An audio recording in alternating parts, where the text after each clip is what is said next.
Baik, saya Franciscus Raymond. Saya mahasiswa di Pesantren Mada.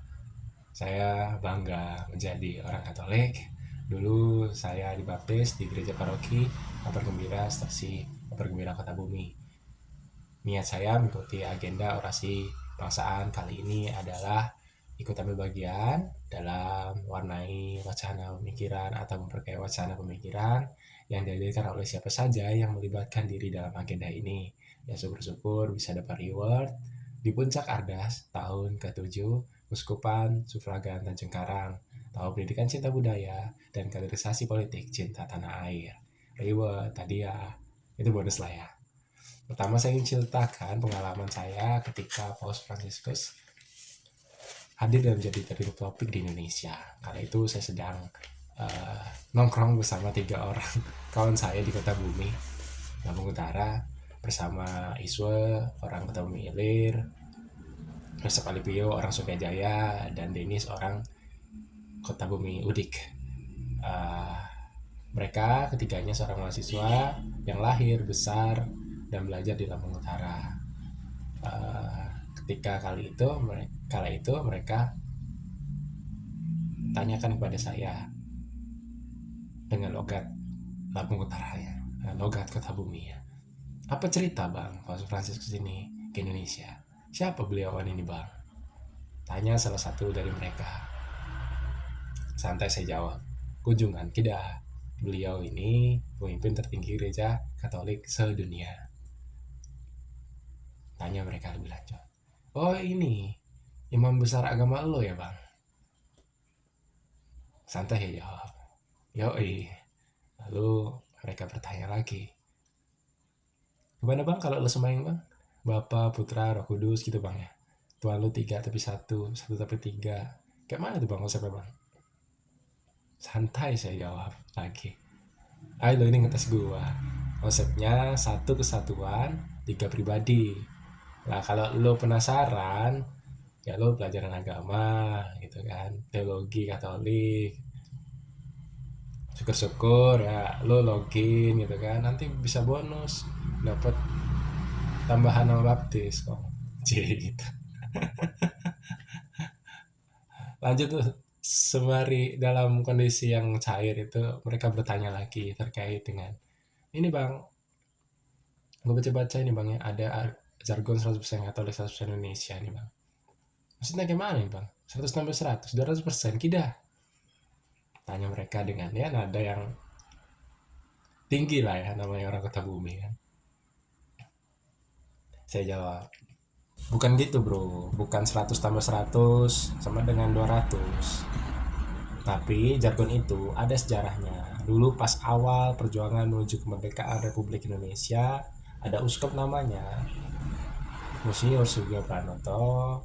Beliaulah yang mewacanakan 100% Katolik, 100% Indonesia sebagai komitmen otoritas Gereja Katolik pada kemerdekaan Republik Indonesia. Gitulah kira-kira kok. Kalau lo penasaran, minat login pelajaran. Siapa tahu lulus naruh di baptis.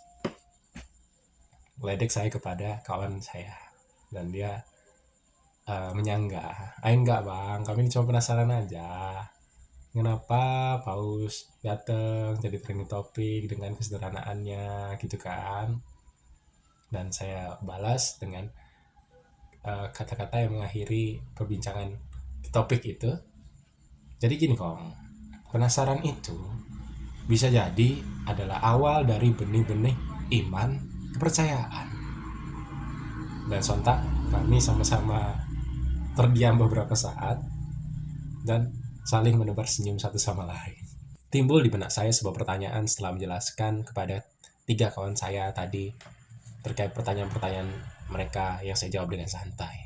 Pertanyaan yang timbul di benak saya adalah apakah 100% Katolik 100% Indonesia masih relevan meskipun hadirnya di awal kemerdekaan Republik Indonesia? Apakah 100% Katolik 100% Indonesia relevan meski kita sebagai bangsa telah melewati Orde Lama, melewati Orde Baru, dan telah menginjak 25 tahun reformasi? Apakah 100% Katolik 100% Indonesia masih relevan? Bila relevan, bagaimana argumentasinya? Saya rasa kita sama-sama bersepakat bahwa 1% Katolik, 1% Indonesia masih amat sangat relevan. Dan ada kelupaan pada saya, yaitu satu kata, yaitu kata menjadi. Menjadi 100% Katolik, 100% Indonesia. Dan secara pribadi, dengan hidup beriman saya yang ya ibarat masih seperti remah-remah rengginan, saya sadar bahwa adanya kata menjadi dapat kita maknai sebagai suatu visi hidup.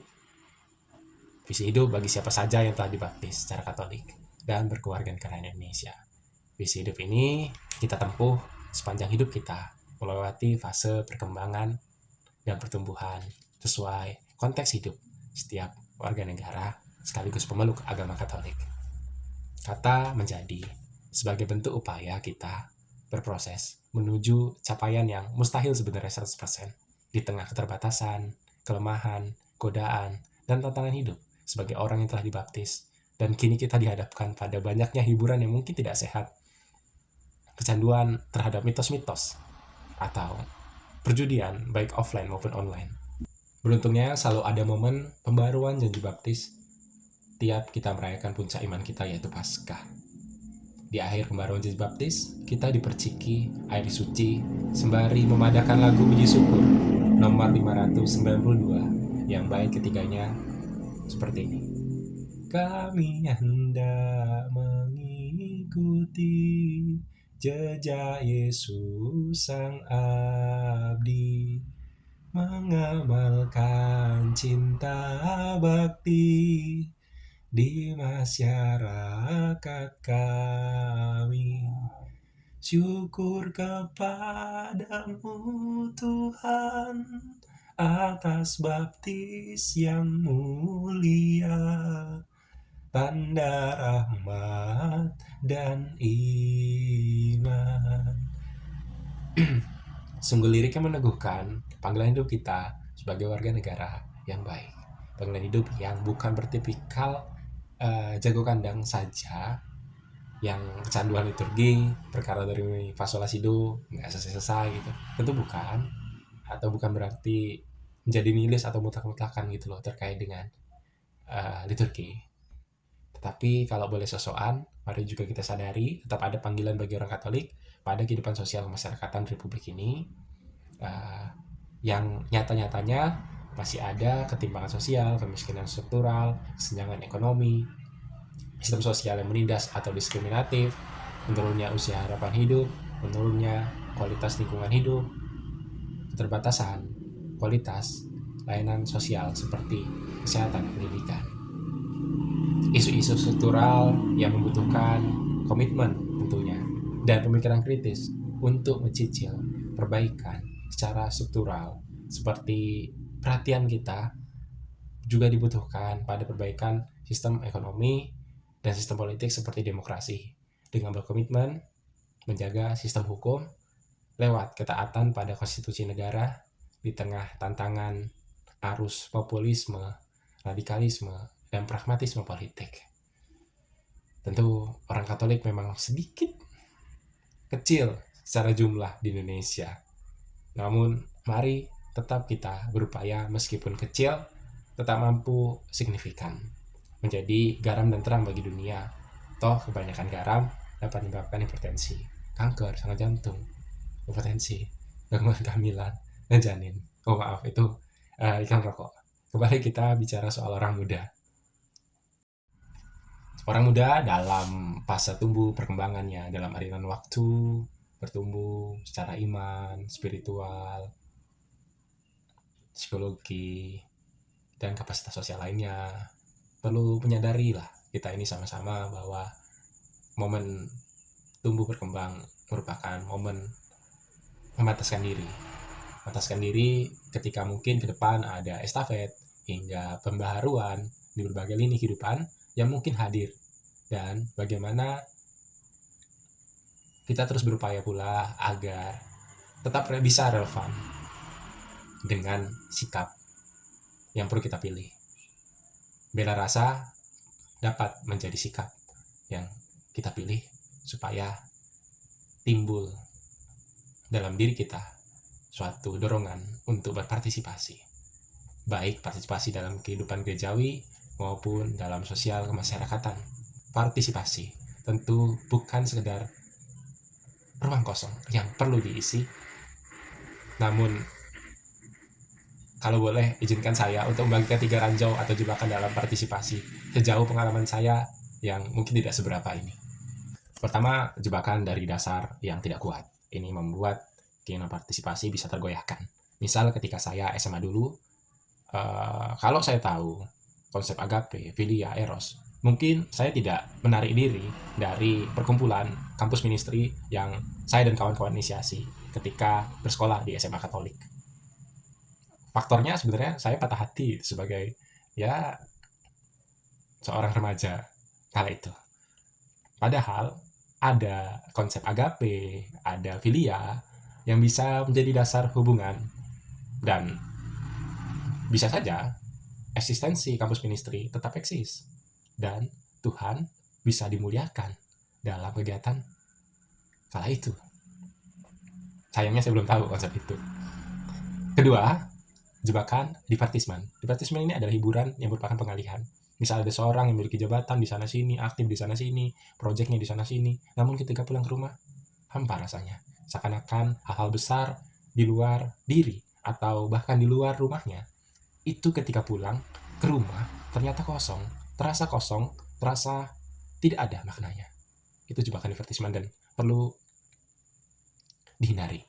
Lalu ketiga, ada jebakan anti dekonstruksi. Dalam suatu partisipasi, misal hadir pihak-pihak yang mewacanakan dekonstruksi, maka keyakinan, tindakan praksis kita tentu sebenarnya tidak direntuhkan sama sekali. Yang ada adalah dorongan akan pembaruan atau rekonfigurasi. Banyak hal yang bisa dibentuk lagi, namun resikonya memang tidak kecil. Ketika ada yang menyampaikan kebenaran secara jelas, tanpa kompromi, tanpa topeng, dan bertujuan untuk kebaikan, timbul pasti kegentaran yang disebabkan oleh dorongan-dorongan atau impuls-impuls yang dari dalam, oleh satu kekuatan yang mungkin menggoncangkan, satu kebenaran yang tak mampu dibendung. Ada dalam kedalaman batin, dan pasti ada yang anti terhadap hal tersebut. Percaya diri saja dan hindarilah jebakan-jebakan tadi, jebakan dasar-dasar yang tidak kuat, jebakan divertisman, dan jebakan anti dekonstruksi.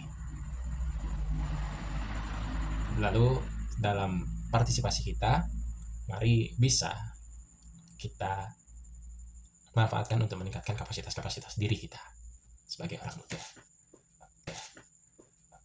Pater Felix Bahi dalam uraiannya Power Recall, Capable Self, and the Plea for Mutual Recognition menguraikan ada kapasitas-kapasitas dasar dalam diri manusia seperti kapasitas bicara, kapasitas bertindak, kapasitas bernarasi, mengkisahkan hidup, bertanggung jawab atas perbuatan secara moral, mengingat masa lalu, kesanggupan, melupakan, kapasitas mengampuni banyak hal, dan kapasitas mengakui. Itu tadi merupakan hal-hal mendasar kalau kita berupaya memahami diri kita secara baik. Bagi Paul Ricoeur, yang terpenting bukan kita berpikir itu semua sebenarnya, karena baginya eksistensi manusia jadi bisa terbatas bila hanya kita memikirkan hal-hal itu saja atau berpikir itu sendiri. Tapi baginya kita harus berada, bukan kita harus berpikir saja lalu kita ada. Bukan I think before I am, tetapi menurut Ricoeur, I am. Saya berada, kita berada, orang muda ada, umat Katolik ada, warga Republik Indonesia ada, bangsa Indonesia ada. Demikian dari saya. Semoga dalam yang katanya orasi kebangsaan ini tidak ada pelanggaran pada syahadat singkat maupun panjang, 10 minta Allah, 5 perintah gereja, tradisi gereja, ajaran sosial gereja, pelanggaran janji baptis, Pancasila, dan Undang-Undang Dasar 1945. Merdeka. Orasi ini semoga bukan termasuk bid'ah dalam ajaran gereja Katolik. Bila termasuk bid'ah, saya meyakini bahwa Tuhan Maha Rahim. Terima kasih.